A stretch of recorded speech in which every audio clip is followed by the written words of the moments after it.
শীতকালে এরকম গরম গরম পরোটা খেতে কার না ভালো লাগে। আর তাও যদি হয় এরকম ফুলকপির পরোটা। আর ভেতরে দেখো একদম পুরের কিন্তু ঠাসা।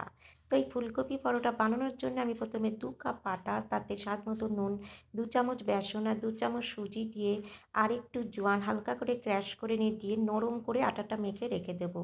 এবার ফুলকপিকে কেটে নিয়ে ধুয়ে নিয়ে গ্রেটারের সাহায্যে ছোটো গ্রেটারের সাহায্যে আমি গ্রেট করে নিয়ে তাতে নুন মাখিয়ে এক্সট্রা জল বার করে নিয়ে ওই ফুলকপির মধ্যে কিছুটা কুচনো ধনেপাতা, কাঁচা লঙ্কা, গোটা জিরে, কাশ্মীরি লঙ্কার গুঁড়ো, আমচুর পাউডার আর ভাজা মশলা মিশিয়ে পুর রেডি করে নেব। আর আটাটা দেখো কত নরম করেছি। আটা কিন্তু সবসময় নরম করবে যখনই পুর ভরা পরোটা করবে, নাহলে কিন্তু ফেটে যাবে। আটার লেচি নিয়ে ভেতরে গর্ত মতো করে তার মধ্যে পুর দিয়ে ভালো করে ঠেসে বন্ধ করে দিয়ে সুন্দর করে আমি বেলে নিচ্ছি। আর দেখো বেলার আগে এইরকমভাবে ছড়িয়ে নিলে কখনোই ফেটে বেরোবে না।